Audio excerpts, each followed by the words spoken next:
Bonjour à toutes et tous. Donc aujourd'hui, on va parler de Bitcoin et d'énergie. Je me présente, je suis Alexandre Stachenko. Donc je suis un entrepreneur, un auteur, un conférencier sur le sujet Bitcoin depuis une dizaine d'années maintenant. J'avais fondé une entreprise en 2015 qui s'appelait Blockchain France, puis Blockchain Partner, que j'ai cédé à KPMG en 2021, où je suis resté 2 ans comme directeur de la business unit crypto. Et ensuite, en 2024, j'ai rejoint Paymium, qui est une place de marché Bitcoin-Euro, donc pour acheter et vendre des Bitcoins, comme sur une forme d'Euronext du Bitcoin. Et je suis aussi président de l'Institut national de Bitcoin, qui est une association, un think tank, qui propose des réflexions pour utiliser Bitcoin au profit de la France et des Français. Et d'ailleurs, on parlera un petit peu d'une opportunité qu'on a en France sur le sujet Bitcoin en fin de présentation. Mais aujourd'hui, on va parler plus particulièrement du sujet de l'énergie, qui est un sujet qui a fait couler beaucoup d'encre sur Bitcoin depuis des années, pour des mauvaises raisons. C'est depuis 2017-2018, le discours majoritaire autour de Bitcoin et de l'énergie est que globalement, ça détruit la planète et ça consomme plusieurs fois l'énergie mondiale par jour. Dans la réalité, c'est tout à fait faux. D'ailleurs, nous avons toujours de l'électricité ici. En fait, même aujourd'hui, depuis 2-3 ans, la littérature scientifique tend à dire l'inverse. C'est-à-dire qu'il faudrait accélérer, ça peut être contre-intuitif, mais qu'il faudrait accélérer le déploiement de Bitcoin pour favoriser la transition énergétique. Donc, c'est sur la base de ce qui peut sembler paradoxal étant donné l'image de Bitcoin, qu'on va s'intéresser aujourd'hui. Et donc pour ça, je vais essayer de vous parler du minage, donc qui est le processus de sécurité du réseau Bitcoin. Donc je vais essayer de vous détailler d'abord à quoi sert Bitcoin, d'où ça sort, pourquoi ça existe et comment ça fonctionne. Et ensuite, on rentrera dans du plus pratique, avec notamment un retour d'expérience de ce que fait le Texas, donc aux États-Unis, un État dont le PIB est équivalent à celui de la France, je le rappelle, donc qui n'est pas un petit État et qui aujourd'hui a intégré de façon industrielle le minage de Bitcoin à son réseau électrique pour le stabiliser. Encore une fois, ça peut avoir l'air contre-intuitif, mais j'expliquerai tout à l'heure comment ils font ça. Donc, d'abord de la théorie, un peu de pratique, et ensuite on regardera d'autres cas que le Texas, et enfin on regardera l'opportunité que ça peut représenter pour la France. D'abord, un petit peu d'introduction à Bitcoin. D'où sort ce truc? À quoi ça sert? Je vous ai mis un graphique qui n'est pas tout à fait innocent et qui est censé un petit peu résumer la proposition de valeur de Bitcoin. Quel est ce graphique? Eh bien, c'est le pouvoir d'achat du dollar dans le temps, depuis la création de la Banque centrale américaine. Peu de gens le savent, mais en fait, le système monétaire actuel est un système monétaire assez récent et qui a dans son ADN l'inflation. C'est-à-dire que c'est une norme assez récente. Si vous prenez une période qui va par exemple de 1792 à 1913 aux États-Unis, alors 1913 c'est pas innocent puisque c'est la création de la Federal Reserve, donc de la Banque centrale américaine. Sur toute cette période-là, l'inflation moyenne annuelle, c'est de 0%. Donc, ce qui veut dire que si vous avez un dollar sous votre matelas en 1792 et que vous le sortez en 1913, il a exactement le même pouvoir d'achat. Évidemment, aujourd'hui, c'est plus du tout la norme. Tout euro, tout dollar que vous ne dépensez pas, vous pouvez avoir la certitude, puisque c'est littéralement la façon dont c'est programmé, que demain il vaut moins cher, après-demain il vaut encore moins cher, l'an prochain il vaut moins cher, etc., etc. Et là vous avez le résumé de la valeur du dollar sur un siècle, avec évidemment depuis notamment 1971 une pente qui s'est accélérée puisque nous avons abandonné les talons or en 1971. Donc ça c'est la résumé de la proposition de valeur, mais évidemment je vais rentrer un peu plus dans le détail, ça c'est juste l'image pour l'illustrer. Qu'est-ce que c'est que Bitcoin et surtout quel problème ça vient résoudre? Parce qu'évidemment, si vous ne savez pas quel problème ça résout, ça reste une forme de solution qui cherche son problème. Et donc on va regarder le problème. D'abord, deux mots sur la monnaie, de la preuve à la promesse.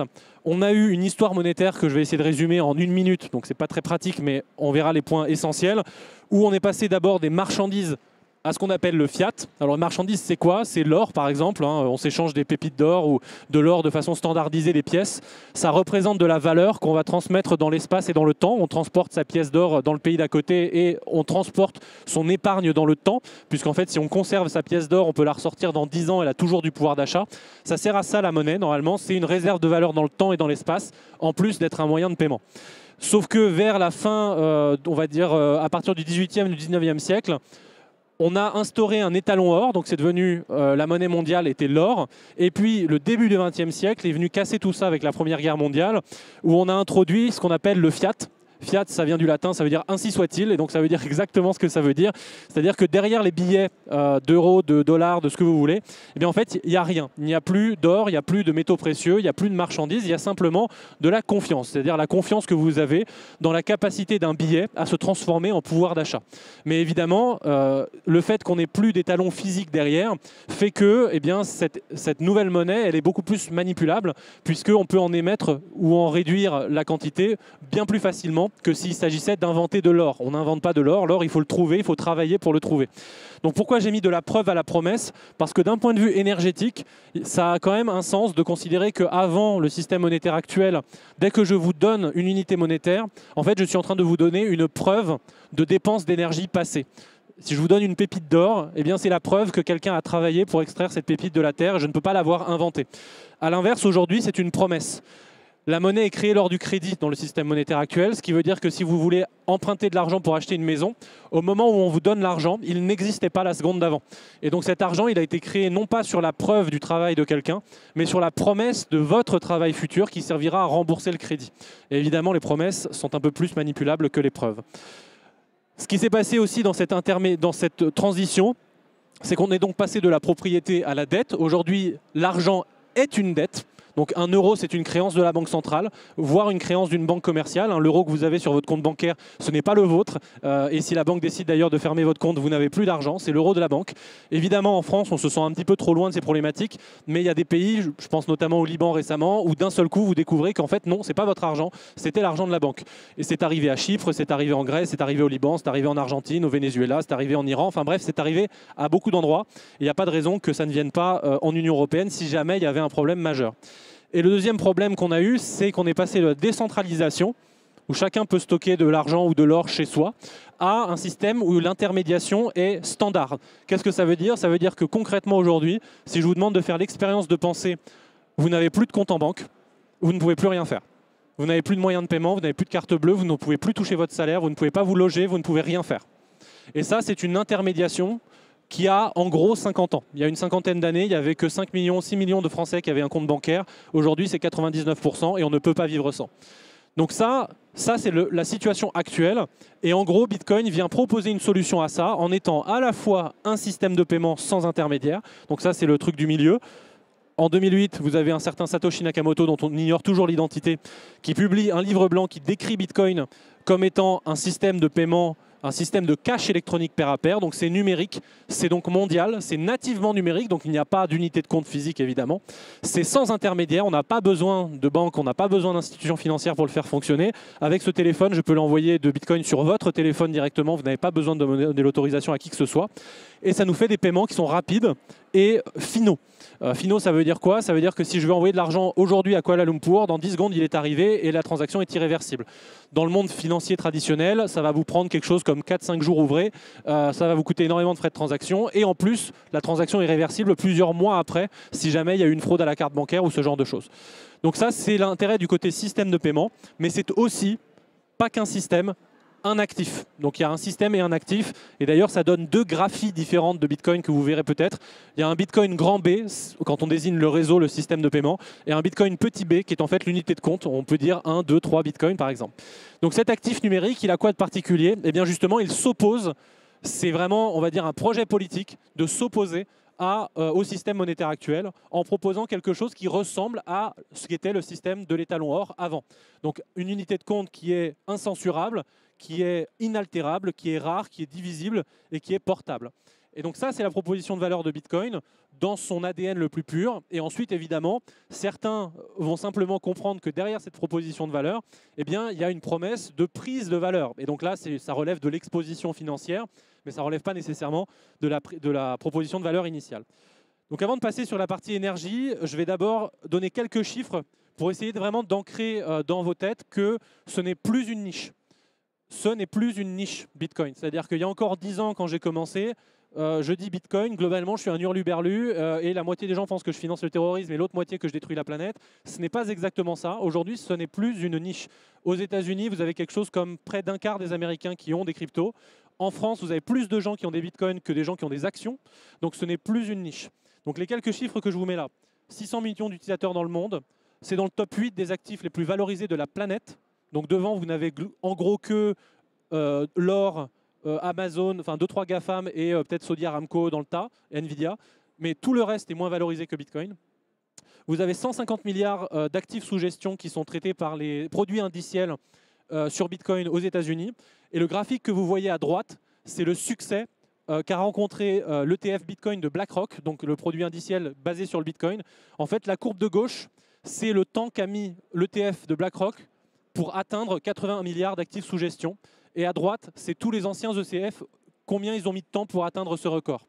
Donc en gros, ce que vous voyez, c'est qu'en un an, l'ETF Bitcoin de BlackRock a pulvérisé le record de tous les autres ETF qui avaient mis auparavant près de 1800 jours avant d'atteindre le même chiffre. Donc il y a une demande qui est exceptionnelle, il y a beaucoup de gens qui en achètent, il y a beaucoup de gens qui sont exposés et ce n'est pas une niche. Donc je termine mes petits chiffres. Aujourd'hui, c'est un actif qui vaut 2300 milliards de dollars. Il y a un volume de transactions quotidien sur Bitcoin qui est de 50 milliards et sur les ETF au cumulé sur un an, c'est 1100 milliards de dollars. Et quand vous êtes sur les bourses d'échange, c'est 25 milliards qui s'échangent tous les jours avec un pays qui en a fait sa monnaie nationale, c'est le Salvador, que vous avez peut-être en tête. À titre de comparaison également, il s'échange aujourd'hui plus de valeur sur le réseau Bitcoin que sur le réseau Visa. Donc je réitère, je mets ces chiffres dans votre tête, c'est pour que vous compreniez qu'on ne parle plus d'une niche, on parle de quelque chose qui est devenu majeur. Ceci étant dit, nous allons passer sur le minage de Bitcoin, donc et son fonctionnement. Je vous rassure, je ne vais pas vous faire une heure sur la cryptographie asymétrique, mais vous avez besoin de comprendre en 2-3 minutes comment ça fonctionne pour pouvoir comprendre pourquoi le Bitcoin a un très fort lien avec l'industrie de l'énergie. Le minage, c'est quoi? C'est qu'on a un quiz géant dans le réseau Bitcoin qui sert à obtenir un consensus. Pourquoi? Parce que le problème informatique qu'a résolu Bitcoin, c'est qu'avant Bitcoin, dès que vous vouliez établir un consensus entre plusieurs ordinateurs, eh bien, vous n'aviez pas d'autre solution que de recourir à un tiers de confiance qui impose un consensus et ensuite tous les ordinateurs s'adaptent. Ce qu'a réussi à faire Bitcoin, c'est une façon de générer de façon organique et décentralisée un consensus. Pourquoi un consensus est important? Parce que comme ça, c'est inaltérable. C'est-à-dire qu'à tout moment, sur le réseau Bitcoin, vous pouvez le consulter et avoir la certitude que votre balance est la bonne et que la balance de votre voisin est la bonne et que quand vous dépensez un Bitcoin, il n'y a personne d'autre qui va le dépenser. Et ça, pour ça, vous avez besoin d'un consensus. Alors comment on obtient un consensus? En fait, la version un peu simplifiée de le voir, c'est une question pour un champion géant où on pose une question, il y a quelqu'un qui répond en premier, et il a réussi à faire le consensus. Si sa réponse est valide, eh bien, ça prend 2 secondes de le vérifier, tout le monde est d'accord, et il n'y a personne, en règle générale, vous voyez rarement sur question pour un champion une forme de révolte du plateau, avec tous les autres candidats qui font « non, non, je savais avant », etc. Non, en règle générale, on dit « bon, d'accord » et on passe à la suite. Donc c'est à peu près pareil ce qui se passe sur Bitcoin, parce que, évidemment, ce n'est pas des questions de culture générale, c'est des questions mathématiques. Comme ça, ça permet d'avoir des questions qui sont universelles et qui sont, on va dire, non falsifiables. On ne peut pas les débattre. Une fois que la réponse est bonne, elle est bonne. Et quand on pose cette question mathématique au réseau, il y a plein d'ordinateurs partout sur la planète qui vont se mettre à chercher une solution à cette équation. Le premier ordinateur qui trouve, il dit pour tel x, ça fonctionne. Regardez, je vous le montre, f de x égale truc, ça fonctionne. Le réseau dit bon, d'accord, ok, c'est vrai, tu as raison. Et pour le récompenser d'avoir fourni cet effort, eh bien, ce mineur se voit rémunéré par de la création monétaire, et une création monétaire qui décroît au fur et à mesure du temps, mais qui aujourd'hui est autour de 3,125 bitcoins. Donc ça veut dire que toutes les 10 minutes, sur le réseau Bitcoin, il y a une nouvelle page de transaction qui est émise, qui fait un nouveau consensus, qui fait que le réseau avance et que le système de paiement fonctionne. Et les mineurs sont en compétition, donc les gens qui font ça, les ordinateurs s'appellent des mineurs, et les mineurs sont en compétition. Le mineur qui remporte la compétition gagne 3,125 bitcoins et rebelote, on repart pour 10 minutes. Et c'est ça toute la journée. Donc c'est ça le réseau Bitcoin, et c'est comme ça que ça fonctionne. Donc évidemment, vous le voyez venir, il y a un cercle vertueux de sécurité qui génère une consommation d'électricité. Pourquoi? Parce que quand on a plus de puissance de calcul, eh bien on sécurise le réseau, puisque ça devient de plus en plus difficile de l'attaquer, plus il y a de puissance de calcul. Donc, vu qu'il est plus sécurisé, il y a une meilleure confiance dans le réseau Bitcoin. Vu qu'il y a une meilleure confiance, il y a plus d'adoption, il y a une appréciation du prix. Vu que le prix s'apprécie, la récompense de 3,125, elle devient plus intéressante. Donc, ça attire des gens qui vont ramener de la puissance de calcul, etc., etc. Et la boucle, elle est sans cesse depuis 15 ans, depuis la création de Bitcoin. Mais donc, évidemment, à chaque fois que vous attirez de la puissance de calcul, vous faites monter la consommation électrique du réseau, puisque les ordinateurs ne tournent pas globalement juste en soufflant dessus. Donc, il faut de l'électricité. Maintenant, quand vous êtes mineur de Bitcoin, mettez-vous 2 secondes dans le cerveau d'un mineur de Bitcoin. En fait, vous vous transformez en charognard d'électricité. Pourquoi? Parce que vous êtes une des seules industries du monde qui, une fois les machines achetées, voit son business model dépendre pour ses coûts variables à quasiment 80 ou 90% des coûts de l'électricité. Et vous avez deux avantages que toutes les autres industries n'ont pas, c'est que vous êtes géoagnostique et chronoagnostique. Qu'est-ce que ça veut dire? C'est que, je l'ai dit juste avant, c'est l'intérêt des maths, c'est universel. Donc vous vous en foutez d'être à Paris, à Kuala Lumpur, en Afrique, en Amérique latine, ce que vous voulez, le résultat du calcul sera toujours le même.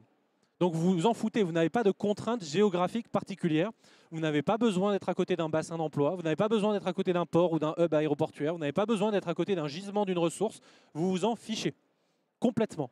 Et donc vous allez complètement utiliser cet avantage comme un levier pour baisser vos coûts d'électricité en allant chercher de l'électricité là où personne d'autre n'est capable d'aller la chercher. Et le deuxième avantage, c'est que le réseau Bitcoin vous achètera votre puissance de calcul tout le temps. Donc vous n'avez pas de contraintes logistiques en aval avec des clients à gérer, avec des gens à qui vous devez dire « attendez, je m'interromps 30 secondes », etc. Comme vous pouvez avoir par exemple dans le cas d'un data center classique, hein, c'est super un data center classique, mais vous n'allez pas avoir un site qui est down 3 heures par jour parce que le data center vous dit « j'ai pas d'électricité pas chère à ce moment-là ». En règle générale, vous avez plutôt de la redondance. Vous avez un deuxième générateur qui vous permet de garantir à votre client que votre site internet il est up 100% du temps. Pour le cas de Bitcoin, c'est littéralement l'inverse. C'est que si jamais le prix d'électricité monte, vous coupez vos machines et vous vous en fichez, il n'y a pas de contrainte logistique en aval. Bitcoin continue de fonctionner, que vos machines soient branchées ou non. Et donc ces deux facteurs cumulés, ça veut dire que c'est vraiment des charognards. Leur seul intérêt, leur seul but pour avoir un business model rentable, c'est de chercher l'électricité dont personne ne veut. Et donc ça veut dire deux grandes catégories, l'énergie isolée, inutilisée, et il y en a beaucoup sur la planète, et les extra capacités de production et les surplus, soit des ENR qui sont intermittentes, donc elles sont en surplus fréquemment, et d'ailleurs on a une occurrence de prix négatif qui commence à s'accélérer en Europe et partout dans le monde, ou des extra capacités, et ça on le verra, j'en dirai deux mots sur le nucléaire français, qui est en extra capacité, nous n'utilisons pas nos réacteurs autant qu'on le pourrait, et donc c'est dommage puisque la seule raison c'est qu'il n'y a pas la demande en face. Maintenant on va regarder ce qui se passe au Texas. Alors le Texas, il a une histoire un peu particulière vis-à-vis de Bitcoin. Tout commence par une histoire un peu tragique qui est un blackout en février 2021. Je vous rappelle encore une fois, le Texas, c'est le PIB de la France avec 20 millions d'habitants en moins. Donc c'est une zone riche. Donc avoir un blackout dans une zone riche qui crée globalement 500 morts. Donc là, on ne vous parle pas du blackout espagnol qu'il y a eu en début d'année où on a eu de la chance, c'est arrivé en milieu de journée, etc. Là, c'était au milieu d'un blizzard, la nuit, en hiver. Donc 500 morts. Ça, c'est février 2021. Le Texas entier est traumatisé. Évidemment, le directeur de l'équivalent de RTE là-bas, donc le gestionnaire de réseau, est licencié. Et il ramène le précédent directeur qui, lui, avec 30-40 ans d'expérience à gérer les réseaux électriques de New York et du Texas, qui s'appelle Brad Jones, et ils lui disent « Tu as un mandat, étant donné que nos capacités d'énergie renouvelable commencent à atteindre 30 à 35% de notre mix, ces problèmes-là, c'est plus possible. On ne peut pas se permettre d'avoir ce genre de problème-là au Texas. Donc, résous-nous ce problème de flexibilité et de stabilité du réseau. » Donc, Brad Jones arrive avec ce mandat-là. Qu'est-ce qu'il fait en 2021? Il fait sa petite étude et il dit « Alléluia, le minage, c'est trop bien. » Alors évidemment, il ne l'a pas dit comme ça, mais je vous ai mis les citations en dessous de la vidéo dont je n'ai pas mis le lien, mais qui est retrouvable sur Internet, dans lequel, en fait, après avoir étudié le minage de Bitcoin, il dit « Le minage de Bitcoin aide les renouvelables, les nouvelles ENR, à trouver une maison sur le réseau, puis équilibre leur intermittence. » Voire, il est allé jusqu'à dire « Bitcoin est une bénédiction pour le réseau électrique ». Alors comment on en arrive à là? Encore une fois, peut-être pour la plupart d'entre vous, si vous suivez les médias depuis des années, vous partez du postulat que Bitcoin détruit la planète. Là, vous lisez littéralement l'inverse de la part d'un gestionnaire de réseau. Ça peut être contre-intuitif, mais on va y arriver. Pourquoi? C'est pour les raisons que j'ai mis à gauche. Première raison, consommateur de premier recours. Encore une fois, votre mineur de Bitcoin, vous le mettez dans un conteneur, vous n'avez pas besoin d'être à un endroit particulier. Donc souvent, une des problématiques des ENR, en particulier le solaire et l'éolien, c'est que vous faites ça là où le prix du terrain n'est pas cher. Donc vous avez besoin de créer un énorme terrain avec un champ d'éoliennes, vous n'allez pas le mettre en zone urbaine, là où le terrain coûte hyper cher, vous allez en règle générale vous mettre très loin de tout. Ensuite, vous allez faire votre centrale et ensuite, il faut le connecter au réseau. Dans certains endroits, les connexions au réseau, ça peut prendre 10 ans, 15 ans. Au Texas, j'ai plus en tête, mais c'est quelque chose de l'ordre à 5 à 10 ans avant de se connecter au réseau. Et donc évidemment, pour un promoteur d'énergie renouvelable, c'est à intégrer dans le business model de savoir que vous allez investir de l'argent, puis ensuite pendant 5 ans, vous n'allez rien vendre parce que vous n'êtes pas connecté au réseau. Là, vous avez le conteneur qui vient à vous. Vous prenez votre conteneur de minage, vous l'amenez sur le site de production et vous consommez. Et avec l'argent que vous gagnez par le minage, eh bien vous financez une interconnexion au réseau plus rapide. Et ensuite, le mineur, une fois que c'est connecté au réseau, il s'en va, il va ailleurs. Ça, il y avait même une étude qui avait été faite, je crois que j'en parle après, mais je ne suis plus sûr, qui montrait que sur une centrale solaire standard de 10 MW, vous pouviez réduire la durée de retour sur investissement de cette centrale de quelque chose de l'ordre de 5 ans à plutôt 2 ans. Et donc évidemment, si vous réduisez le retour sur investissement à 2 ans, bah, l'argent il est disponible plus vite pour en refaire une autre et pour accélérer la transition énergétique. Donc ça, c'est la première chose. Deuxième chose, c'est consommateur de dernier recours. Parce qu'une fois que vous avez connecté vos ENR au réseau, les profils de consommation électrique dans tous les pays du monde se ressemblent, c'est-à-dire que globalement, vous avez un pic de consommation le matin, entre 7 et 10 heures. Ensuite, bah, il fait chaud, il fait beau, et tout le monde est hors de chez soi, donc plus personne ne consomme quoi que ce soit. Donc vous avez un creux de consommation. Ça tombe mal parce que tous les jours, depuis plusieurs millénaires, le soleil brille particulièrement à 14 heures, c'est-à-dire au moment où personne n'en a besoin. Et donc vous avez une forme de pic de production au moment où vous avez un creux de consommation. Et donc, de façon régulière et de plus en plus régulière, malheureusement, en particulier en Europe, vous avez des occurrences de prix négatifs. C'est-à-dire qu'une bonne partie du temps, en fait, c'est le producteur qui ne sait pas quoi faire son électricité et donc il va payer des consommateurs pour allumer de la consommation. Et donc, évidemment, ça, c'est pareil. Vous devez le factoriser dans votre business model en tant que producteur d'ENR parce que si un quart du temps, vous devez payer plutôt que de recevoir de l'argent pour produire, d'un seul coup, le business model, il ne ressemble plus à la même chose. Je dis un quart du temps parce que ce n'est pas tout à fait innocent. Au Texas en particulier, certains comtés de l'Ouest, c'est un quart du temps, les prix négatifs. Donc c'est 1 heure sur 4, le prix est négatif et c'est le producteur qui doit payer. Donc évidemment, ce n'est pas du tout rentable pour accélérer la transition énergétique lorsqu'on vous dit que 1 heure sur 4, bah, vous gagnez 0 argent, c'est même vous qui payez. Là, c'est pareil, vous avez une garantie de ne plus avoir de prix négatif puisque vous avez sur le réseau des charges disponibles qui sont prêtes à consommer dès que le prix passe en dessous d'un certain seuil. Et à l'inverse, c'est la suite, le seuil, il marche aussi dans l'autre sens. C'est-à-dire que ce sont des charges qui, comme elles sont extrêmement sensibles au prix, à titre d'exemple, aujourd'hui, si vous êtes mineur de Bitcoin, vous cherchez quelque chose autour de 5 centimes le kilowattheure. Au-dessus de ça, vous commencez à devenir plus rentable du tout. 5 centimes, je vous rappelle que le prix à la prise ici, c'est au-dessus de 20 centimes. Donc globalement, si jamais vous pensiez être en concurrence avec les mineurs, non. Les mineurs, à 20 centimes, vous consommez, mais les mineurs, ils sont éteints depuis bien longtemps. Et donc ce qui se passe, et je vous le montrerai dans un graphique tout à l'heure, c'est que lorsqu'il y a des tensions sur le réseau, supposez que d'un seul coup, vous avez un pipeline de gaz qui est gelé, comme c'est arrivé pour le cas du blackout. Boum, il y a une centrale à gaz qui ne peut plus fournir son électricité. C'est la nuit, il n'y a plus de solaire. D'un seul coup, tout le monde allume son chauffage. Eh bien, avec cette solution de flexibilité, vous êtes capable de rendre au réseau instantanément plusieurs gigawatts et donc d'avoir cette solution de flexibilité. Alors, la flexibilité, c'est quelque chose qui existe déjà. Pour les consommateurs tels que vous et moi, ça s'appelle les heures creuses. Le problème, c'est que ce n'est pas suffisamment déployé et que ce n'est pas suffisamment incitatif. En règle générale, il faut vraiment moduler quasiment 60-70% de sa consommation en heures creuses pour que ça commence à devenir rentable pour le particulier. Donc la plupart, finalement, ne le font pas. Ça existe aussi pour des industriels, mais personne n'est en capacité d'être aussi performant que les mineurs. Parce que si vous êtes une usine d'aluminium, par exemple, certes, vous êtes énergivore, vous consommez beaucoup d'électricité, mais en revanche, il faut vous prévenir 2 heures avant d'éteindre votre usine et vous ne pouvez pas le faire plus de 3 heures, sinon il faut raser l'usine parce que l'aluminium est figé. Donc la flexibilité est loin d'être au rendez-vous parce que même si vous faites ça, il faut prévenir longtemps en avance, il ne faut pas que ça dure trop longtemps. Et en plus, ensuite, vous avez les contraintes logistiques en aval. La personne qui reçoit l'aluminium, bah, elle n'a plus d'aluminium, elle n'est pas contente. Donc elle va devoir attendre, donc elle va vous répercuter, etc. etc. Ici, vous envoyez le message par API, bonjour, coupez le minage se coupe, vous avez récupéré 4 gigawatts. Donc c'est ça qui est très intéressant et c'est pour ces différentes raisons que le Brad Jones en question, il a étudié ça 6 mois et qu'au bout de 6 mois, la solution qu'il a mis en avant pour le Texas, c'est de dire en fait, il faut qu'on déploie du minage de façon massive. Et donc, c'est ce qu'ils ont fait, nos amis texans. Et en 2024, vous avez à gauche le load, donc la charge sur le réseau texan, qui a atteint, je crois que le max, justement, c'était 88 gigawatts en simultané, c'était en février de cette année. Donc, c'était juste après, pardon, 2024. Et vous avez, vous le voyez tout en haut, ce talon de crypto, qui en fait est largement mobilisable. Dès qu'il y a un problème sur le réseau, vous coupez et vous récupérez tout ça comme puissance. Et donc évidemment, ça devient très intéressant pour le gestionnaire de réseau qui n'a plus foultitude de choses à gérer. Il a juste un acteur à qui il peut dire « rends-moi de l'énergie, reprends de l'énergie, les prix sont bas, vas-y, etc. etc. » Donc, ce que vous voyez à droite, c'est maintenant les prévisions de ERCOT. Donc ERCOT, c'est l'équivalent de RTE, donc le gestionnaire de réseau. Et vous voyez qu'en fait, 2021 n'est pas sur le graphique, mais c'est le moment où ils décident d'aller sur le minage. 2022, vous avez déjà quelque chose comme 2 gigawatts et demi de large flexible load, donc des charges importantes et flexibles qui sont en très large. Il y a un petit peu autre chose que du minage, mais c'est quasiment exclusivement du minage. 2023, vous êtes déjà à 4,5 et en fait, ils prévoient de balancer la sauce sur les années suivantes pour pouvoir intégrer plus de flexibilité sur le réseau. Et qu'est-ce qu'on voit en termes de constatation empirique?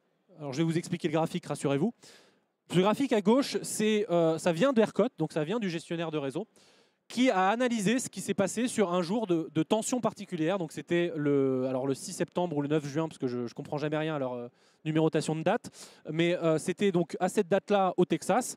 Et en fait, ce que vous voyez, c'est qu'en bleu, vous avez la consommation en puissance des mineurs. Vous avez la courbe en semi-violet, plus ou moins, c'est le prix du mégawattheure au moment de l'heure de la journée. Et en fait, en jaune, vous avez le signal prix, seuil pour les mineurs, qui disent, moi, à partir de 85 $ le mégawattheure, je suis plus rentable. Donc, qu'est-ce que vous avez? Vous avez une tension sur le réseau. Vous voyez que le prix monte, le prix monte. À partir du moment où vous dépassez la courbe jaune, vous voyez que les mineurs rendent en 1 heure, 2 heures. Ils ont déjà rendu quasiment 2 gigawatts au réseau. Ils restent en bas. Le prix reste en haut, donc il n'y a aucun intérêt. Là, vous voyez que le prix baisse. Donc, il y a certains mineurs qui ont cru que ça redémarrait, donc ils ont repris. Le prix est remonté, ils ont recoupé. Et ensuite, une fois que le prix est redescendu au-dessus de la chose, ça remonte et on reprend notre petite consommation. Et donc ça veut dire que vous avez été capable de réagir en globalement 2 heures, que vous avez tenu pendant 6 heures, 7 heures, et que vous redémarrez pendant la nuit, pendant que personne consomme. Donc ça, c'est ce qui se passe au Texas. Et je vous ai mis à droite parce que c'est souvent quelque chose qui m'est renvoyé, qui me dit « Ouais, mais on peut faire ça avec n'importe quel data center d'IA ». Eh bien, source, le réseau d'électricité américain, non. Enfin, texan. Il vous dit « Voilà comment s'est comporté un mineur, en haut ». Le signal prix, il a enlevé tout de suite des gigawatts. Voilà comment s'est comporté un data center normal. Lui, il a besoin, en fait. Son but au data center, c'est que le site web qu'il sert soit en ligne. Il ne peut pas dire à ses clients, désolé, mais moi, entre 13 h et 17 h, je m'en vais. Alors que le mineur, il s'en fout. Le réseau Bitcoin continue.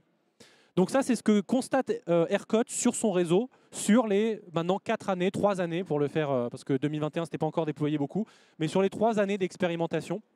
Et donc, il prévoit de le déployer plus. Alors ça, c'est l'empirique. Maintenant, les académiques commencent à s'y intéresser aussi, évidemment. Et qu'est-ce qu'ils disent? Ils valident globalement, notamment les universités du Texas, commencent à s'intéresser à la chose. Maintenant qu'ils ont les datas, en fait, ils disent qu'est-ce que ça fait? Nous démontrons que la flexibilité du mining de crypto joue un rôle pivot dans la fiabilité des systèmes électriques et dans la stabilité des marchés d'électricité. Encore une fois, je vous parle, moi c'est très frustrant parce que c'est quelque chose que j'écris depuis des années, mais malheureusement, si vous ouvrez un média traditionnel sur le sujet Bitcoin et énergie, je doute que vous lisiez ce genre de phrase qui pourtant vient de nos amis académiques. Et ici, il parle, donc, je vous ai mis le lien, entre guillemets, c'est revu par les pairs, tout ce que vous voulez. Et vous avez à droite également la corrélation qu'a établie cette étude entre la charge sur le réseau et le prix moyen de l'électricité sur le réseau. Et vous voyez la corrélation négative quasiment parfaite. C'est-à-dire que dès que le prix monte, la charge s'enlève. Dès que le prix redescend, la charge monte. Donc, évidemment, le Texas est très content. Et donc, quelles sont les conséquences en 2025 ? Première conséquence écologique notable, le Texas a annulé, grâce à ça, la construction d'une centrale à gaz de pointe. Donc, ils viennent d'économiser 18 milliards de dollars et de s'éviter une centrale à gaz. Et ça, ils ont fait le lien entre les deux en disant, en fait, l'autre solution de flexibilité, il y a 4 ans, qui était sur la table, c'était d'avoir une centrale à gaz en plus qu'on fait tourner toute l'année pour rien, parce qu'il faut que le moteur soit chaud pour être mobilisable H24, et dans quelques heures pendant l'année, on la mobilise pour pouvoir alimenter le réseau. Eh bien, grâce au minage de Bitcoin, vous avez une centrale à gaz en moins et 18 milliards récupérés pour les Texans. Puisque je rappelle que tout ce que je vous ai montré avant, il n'y a pas d'argent public. C'est des mineurs privés qui sont venus s'installer sur le réseau et bénéficier des signaux prix du marché. Donc, c'est-à-dire qu'au lieu de mettre 18 milliards d'argent public dans une centrale à gaz, pas terrible pour l'environnement, il y a 0 € déboursés, c'est les mineurs privés qui viennent stabiliser le réseau et on n'a pas besoin de cette centrale à gaz. Donc, le bilan est plutôt intéressant. Il y a une meilleure résilience du réseau face aux événements extrêmes. Et d'ailleurs, c'était le titre du San Antonio Express News en début d'année. En fait, le Texas, en début d'année, a dépassé son record de charge sur le réseau. Et il n'y a pas eu de blackout. alors qu'on était dans la même situation, hiver, février, etc. Sauf que là, qu'est-ce qui s'est passé? Il y a des mineurs qui ont rendu 5 gigawatts d'un coup. Donc forcément, c'est plus pratique pour gérer des événements de ce type-là. Dernière chose, alors ça je ne connais pas le chiffre pour le Texas en particulier, mais le Texas étant aux États-Unis de loin l'État où il y a le plus de minage, mais il y en a aussi un peu en Géorgie de mémoire et dans le nord, je crois, je ne veux pas dire de bêtises, mais l'industrie du minage aux États-Unis maintenant c'est quelque chose comme 4 milliards d'euros de PIB et 30 000 emplois. Donc c'est aussi ça pour l'économie locale. Maintenant on va regarder 2-3 autres choses avant de, parce que je vois le temps file et je vais essayer de prendre quelques questions. Un autre exemple qui a été pas mal couvert par les médias anglo-saxons, surtout malheureusement, c'est ce qui s'est passé dans le parc des Virunga au Congo, où ici aussi, les mineurs, enfin le mineur en particulier, qui est un Français, qui est allé au Congo, il est allé exploiter cette capacité à être géo-agnostique. Qui peut venir au milieu d'un parc naturel déconnecté de tout et accessoirement au milieu d'une guerre civile pour venir pomper de l'électricité à des barrages hydroélectriques au fil de l'eau qui servent à ralentir la déforestation pour électrifier les populations locales qui pratiquent aujourd'hui le braconnage et qui sont dans une forme de cercle de violence avec des milices qui font du charbon de bois, etc. etc. Bah en fait, ils arrivent avec des conteneurs, ils les posent sur site et ils consomment l'électricité. Et avec cet argent, qu'est-ce qu'ils font? Ils déploient un réseau électrique. Puisque avant ça, l'Union européenne en partie avait financé la centrale et l'hydroélectrique, mais pas le réseau. Du coup, il y avait une centrale et il n'y avait pas de réseau de distribution. Donc, bah super, voilà. Il n'y a pas d'achat d'électricité puisqu'il n'y a pas de réseau pour distribuer l'électricité. Alors pour l'histoire moins fun, du coup évidemment les premiers ennemis de ce truc-là, bah, c'est les braconneurs, qui eux n'aiment pas, ils sont en train de se faire voler leur business de charbon de bois, et donc on les retrouve à saboter les lignes électriques pour éviter que les gens soient électrifiés. L'estimation de revenus, c'est entre 150 000 et 500 000 $ par mois pour le parc naturel en 2022, je crois que c'est plus aujourd'hui. Et vous avez d'ailleurs le directeur du parc qui a dit publiquement que sans Bitcoin, il aurait fermé le parc. Il n'y avait plus de revenus, le Covid a tout cassé, il n'y avait plus de tourisme, il n'y avait plus rien. Alors même que c'est un parc, c'est le plus, je crois, le plus grand parc naturel d'Afrique et c'est celui où il y a des derniers gorilles de montagne. Et donc évidemment, ces recettes, elles servent à quoi? À protéger le parc, à entretenir des activités de conservation, etc. etc. Donc ça aussi, c'est une histoire que vous aurez vue dans le MIT Technology Review, mais très peu dans la presse française, malheureusement. Maintenant, en France, avant de passer aux questions s'il y en a, qu'est-ce qu'on a en France? Eh bien, on a un outil nucléaire qui est sous-utilisé. À droite, en haut, vous avez 3 chiffres différents qui sont le facteur de charge, le facteur de disponibilité et évidemment la puissance maximale du parc. Ce qu'il faut savoir, c'est que le parc nucléaire, il peut produire dans l'idéal, dans le meilleur des cas, à quelque chose comme 500 TWh par an. Le problème, c'est qu'il n'a pas la demande en face. Et donc, qu'est-ce qu'il fait? Il fait 2 choses. Il module en partie pour des raisons réglementaires, c'est-à-dire de sécurité, il faut faire des visites, etc. En partie pour gérer le combustible et décaler dans le temps les visites justement de sécurité, mais aussi parce qu'il adorerait pouvoir produire plus, mais eh bien, à 14 heures, il y a trop de solaire, il n'y a pas assez de consommation, et il se trouve que le coût marginal de production du solaire, c'est 0, et que le coût marginal de production du nucléaire, c'est pas 0, parce qu'il faut mettre de l'uranium dans la centrale. Donc, on enlève le nucléaire et on module. Quel est le résultat de tout ça? C'est que nous avons des centrales qui fonctionnent que 67% du temps. Donc un tiers du temps, c'est la borne haute, ce n'est pas la possibilité réaliste, ce n'est pas un tiers, mais dans la borne haute, vous avez un tiers de l'outil productif qui existe dont on ne fait rien. Un tiers, aujourd'hui, si vous le mobilisiez à 100% ou à 95%, c'est quasiment 130-140 TWh par an, dont aujourd'hui on ne sait pas quoi faire et donc on ne produit pas. Alors le problème c'est que si vous ne les produisez pas, ce qui se passe, c'est que la facture d'électricité, vous allez répartir sur moins de kilowattheures produits le même coût fixe de capital. Et donc, la conséquence directe de ce que je suis en train de raconter, c'est que moins on produit, plus votre kilowattheure à la prise, il coûte cher. Et donc là, l'intérêt de la chose, c'est que si on a un outil flexible comme le minage de Bitcoin, en fait, on peut très bien faire exactement ce que fait le Texas sur ses ENR, mais nous, on peut le faire sur la modulation du nucléaire. Et donc dire, en fait, on va mettre du minage en bas des centrales, on va prendre tout ce qui est en surcapacité, c'est environ quelques milliards d'euros par an pour EDF, accessoirement, donc c'est intéressant. Le dernier calcul que j'ai fait m'a amené à quelque chose comme 9 milliards. C'est pas négligeable. Hein, il y a la question après. Je vais terminer, après il y a la question. Donc c'est beaucoup d'argent pour EDF. C'est accessoirement une meilleure rentabilité des capitaux fixes. Donc c'est une baisse de la facture pour tout le monde. Et en plus, c'est une meilleure transition énergétique puisque vous vous permettez une meilleure intégration sur le réseau des ENR en réduisant les frictions avec la base que devrait être, entre guillemets, le nucléaire. Donc, pour toutes ces raisons-là, je vous ai mis 1 à 3 milliards, c'est sur la base d'une estimation qui n'est pas la borne haute. La borne haute, c'est 9 milliards, mais je vous le réitère, elle est irréaliste. Aux États-Unis, par exemple, leur facteur de charge, ce n'est pas 67%, c'est 93%, parce qu'eux l'utilisent en base et qu'ils ont une régulation moins stricte. Nous, si on devait aller au maximum du maximum, il n'y a pas de raison qu'on ne puisse pas revenir, par exemple, à notre facteur de charge d'il y a encore 20 ans, qui était autour de 80-85%. Donc on a quand même une marge à utiliser pour pouvoir miner du Bitcoin.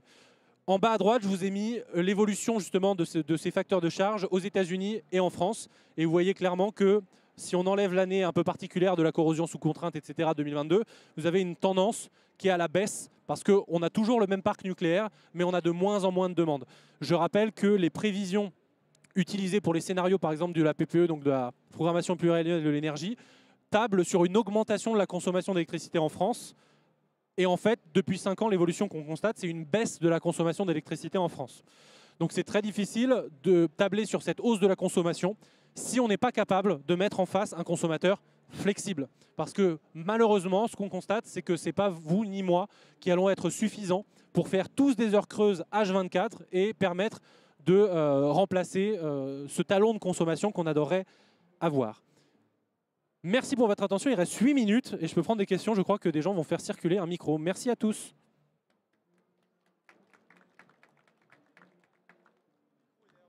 Le micro est ici. Ouais, merci. Bonjour, vous m'entendez? Pas terrible, mais si vous parlez plus fort, je pense que je vous entends. Non, mais ça marchait, mais c'est juste que c'est pas très... Là, ça marche? Oui, ça marche. Ouais. Justement, EDF avait une filiale qui s'appelle Exaion, qui minait du Bitcoin, qui avait des nodes Ether au moins, quoi. Et oui, mais c'est ça le problème. Et pourquoi est-ce qu'ils revendent Enfin, c'est une hérésie. À mon sens, ce qui est en train de se passer ressemble à, je ne sais pas si j'utiliserai le mot scandale, mais pas loin. Ouais. Alors, pour ceux qui nous écoutent, EDF avait effectivement lancé une filiale sur le sujet des cryptos en 2020, qui s'appelle Exaion. Le problème, c'est qu'EDF, étant une entreprise publique, elle était victime, entre guillemets, de la mauvaise image de Bitcoin. Et donc, on s'est retrouvé dans une situation extrêmement cocasse, mais cocasse au sens plutôt rire jaune, où la filiale d'Exaion qui fait de la crypto fait absolument tout ce qui n'est pas synergie avec son activité principale, sauf la seule chose qui serait en synergie avec son activité principale. Donc Exaion, effectivement, fait par exemple de l'hébergement de nœuds Polkadot. La mission de service public, je ne vois pas où elle est. Accessoirement, c'est en concurrence directe avec des acteurs privés qui sont sur le même créneau. Ils ont annoncé en début d'année qu'ils allaient chercher une licence pour faire des produits financiers. Je ne comprends toujours pas le lien avec l'électricité. Mais ils ont toujours affirmé haut et fort dans tous les médias qu'ils ne toucheront jamais au minage de Bitcoin parce que ce n'est pas bien pour la planète. Donc ça fait 5 ans que ça dure. Accessoirement, pour la petite histoire, EDF, enfin, une antenne locale d'EDF sur un barrage hydro avait fait un appel d'offres à des mineurs français pour expérimenter le minage.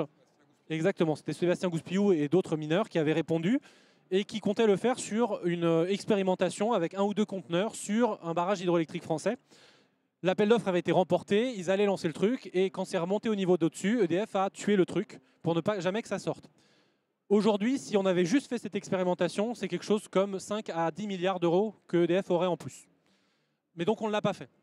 Alors ce qui est très frustrant, c'est qu'après avoir dit pendant 10 ans que Bitcoin c'est nul, il ne faut pas y toucher, c'est le terrorisme, la destruction de la planète et peut-être que ça mange les enfants et les ours polaires, eh bien on apprend au milieu d'août, en catimini, alors que tout le monde est en vacances on ne sait où, que effectivement EDF s'apprête à céder cette filiale à un mineur de Bitcoin américain. Marathon Digital, Marathon Holdings. Marathon Holdings, c'est donc c'est une entreprise qui, dont 90% de l'activité, c'est de faire du minage de Bitcoin. C'est accessoirement eux qui le font en partie au Texas et dans d'autres endroits des États-Unis.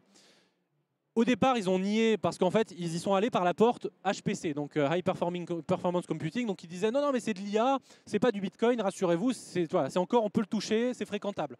Bon, les gens qui connaissent le milieu savent qu'on ne prend pas un mineur de Bitcoin en recrutant quelqu'un qui a 10 ans d'expérience dans le minage de Bitcoin sur une opportunité du minage de Bitcoin pour en fait faire de l'IA. Bon, il y aura peut-être de l'IA, c'est probable, mais il y aura aussi du minage de Bitcoin. Ils ont fini par l'assumer, ça a pris 1 mois, mais donc maintenant ils disent ouais, ok, il y aura peut-être du minage de Bitcoin.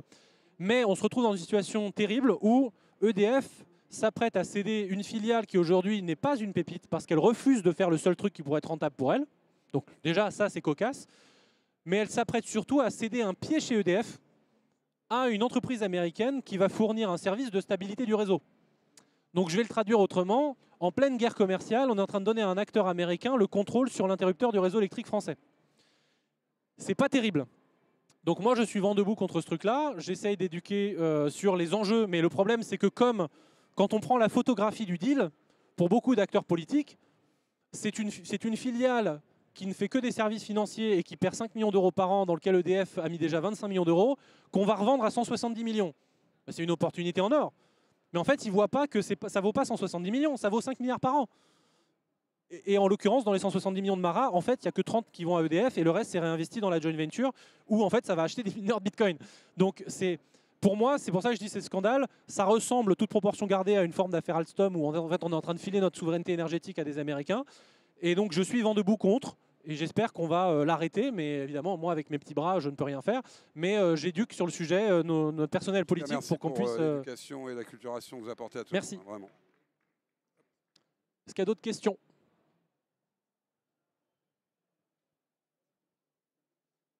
Moi, ma question, elle porte sur le potentiel nucléaire d'EDF.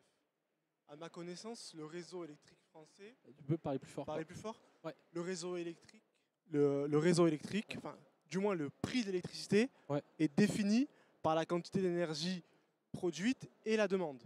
On est d'accord? Vous dites qu'on pourrait utiliser un surpotentiel de production électrique de centrales nucléaires pour faire du minage de bitcoins. Oui. Les mineurs de bitcoin sont des entreprises privées qui ont la possibilité de s'implanter là où le prix de l'électricité est le moins cher naturellement. Oui. Si la surproduction en France était telle qu'on arrivait à avoir un prix de l'électricité faible comparativement aux autres pays, on attirerait naturellement les mineurs de bitcoins en France. Donc moi, ma question, c'est où est l'obstacle? Parce que je pense que... Il y a plein d'obstacles. Alors vous avez raison, si la France était une économie de marché parfaite. Ce n'est pas tout à fait le cas. L'État intervient régulièrement dans l'économie de marché. Je vais donner un exemple. Aujourd'hui, vous avez par exemple la taxe d'utilisation du réseau public d'électricité. Elle n'est pas variable. Donc c'est-à-dire que vous pouvez avoir simultanément un prix de l'électricité négatif, mais pour le consommateur, ça coûte de l'argent parce qu'il a une taxe à payer.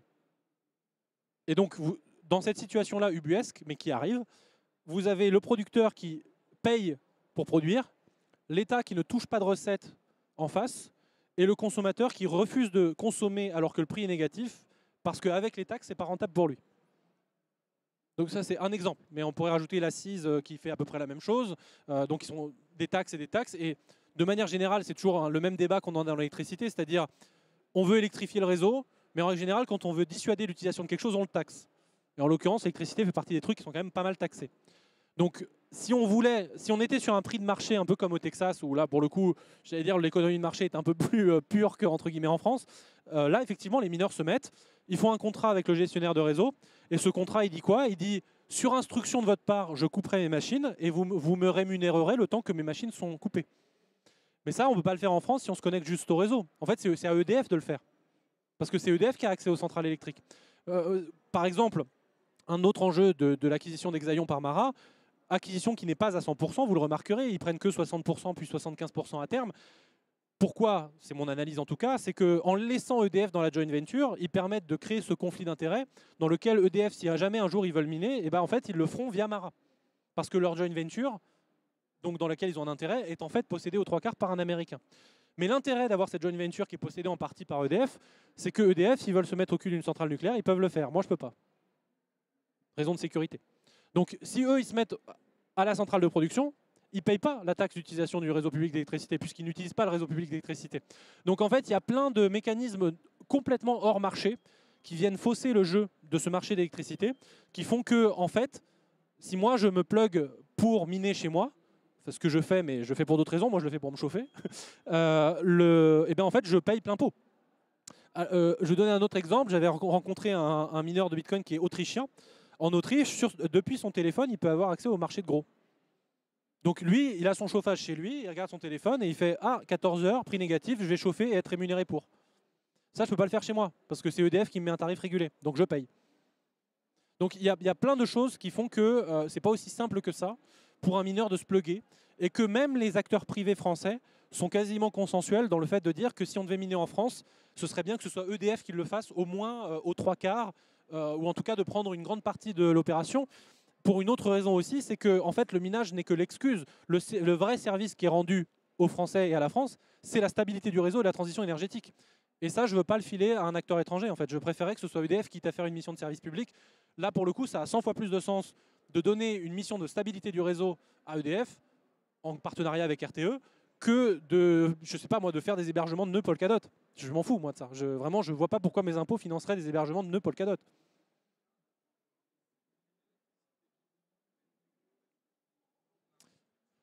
Nous, on a un prix d'électricité qui en plus est fixé pas vraiment par le marché, il y a l'AREN, etc., enfin, qui va finir, etc. Mais donc, c'est pas vraiment du prix de marché.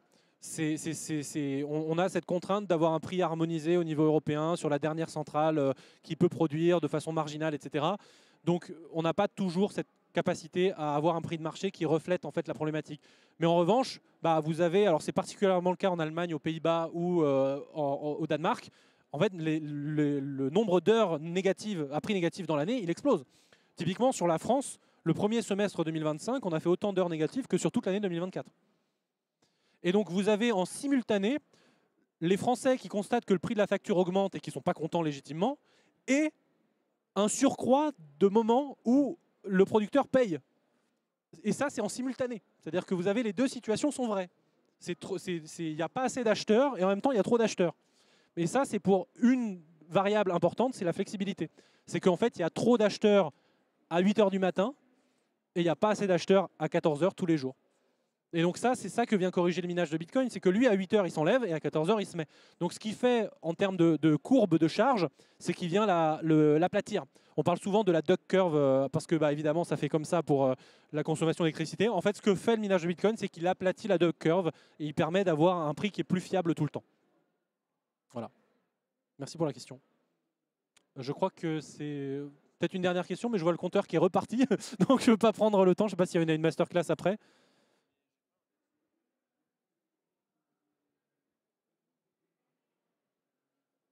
Bonjour. Donc, si je vous comprends bien, il n'y a absolument aucun intérêt d'investir dans le minage en France aujourd'hui. Aucun intérêt à investir dans le minage. Si, en tant qu'entité publique, EDF a un intérêt énorme à investir dedans. En tant qu'entité privée, tant qu'on n'aura pas fait certains changements législatifs et de fiscalité, le principal intérêt du minage en France, c'est de se chauffer. Mais c'est certainement pas gagner de l'argent sur... si je mine à 20 centimes le kilowattheure, je peux faire une boutique demain, quoi. Ça marche pas. Mais en revanche, pour EDF, là, le calcul sur... là, j'avais mis 1 à 3 milliards, mais on a refait le calcul récemment. Si jamais ils voulaient internaliser le minage chez EDF, ce qui n'est pas le seul scénario, ils peuvent aussi dire on fait des appels d'offres et c'est les mineurs privés qui répondent, mais supposons qu'ils veulent internaliser le minage, ils pourraient, s'ils veulent aller chercher toutes les extra capacités du nucléaire, ils pourraient investir jusqu'à 8 ou 9 milliards d'euros en machines. C'est conséquent comme investissement, mais avec ces 8 ou 9 milliards d'euros, le retour sur investissement, c'est 12 mois. Parce qu'en en fait, en face, ils gagnent 8 à 9 milliards d'euros par an, en supposant toutes choses égales par ailleurs. C'est-à-dire que le prix du Bitcoin ne bouge pas, par exemple, alors que ma conviction personnelle, c'est que l'an prochain, ou dans 5 ans, en tout cas, le prix du Bitcoin aura largement monté. Mais bon, ça, c'est une conviction, je ne vais pas vous embarquer dans mes convictions. Mais en supposant le prix du Bitcoin flat, là, en fait, avec juste les extra capacités du parc nucléaire français, on est capable de doubler la puissance de calcul sur le réseau Bitcoin. Donc c'est majeur, vraiment. Si demain on fait ça, la France devient le premier pays de minage dans le monde. Donc c'est plus devant le Texas, de très très loin. Mais pour ça, il faut une volonté politique, parce qu'EDF est public, et que pour l'instant, bah, ce n'est pas ce qu'on constate. Ce qu'on constate, c'est une politisation du sujet pour dire Bitcoin, c'est le terrorisme, le blanchiment, le machin, le bidule. Et donc, tout le monde refuse de toucher ce sujet-là, parce que c'est une forme de sujet de lépreux ou de paria. On va, bon, attention, ça risque d'être contagieux. Et donc, il n'y a aucun homme ou femme politique qui veut vraiment s'emparer du sujet, le pousser pour dire attendez, mais là on a une solution pour gagner de l'argent, accélérer la transition énergétique, baisser la facture des Français. Ouais, mais non, parce que c'est Bitcoin. Malheureusement, c'est ça aujourd'hui ce qui se passe en France. Merci. Oui, il y a une autre question là. Le micro, il y a une question, ouais.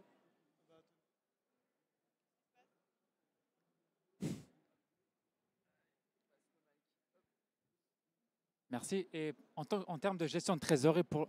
Non, plus près là de ça la... Ouais. En termes d'entreprise, en termes de gestion de trésorerie, est-ce que vous connaissez des entreprises qui font du minage? Est-ce que c'est rentable aussi pour...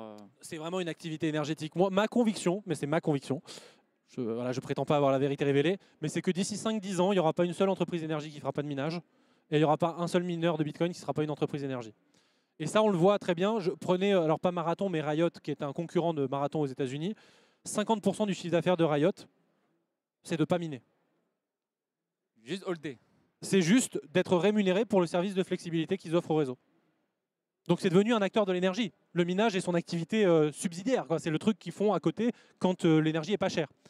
Vous avez le même problème sur un sujet que je n'ai pas traité aujourd'hui, je n'avais pas le temps, mais tout ce qui est exploitation de méthane échoué sur les plateformes pétrolières, sur les sites isolés, sur les sites d'enfouissement de déchets, c'est pareil, c'est le même concept.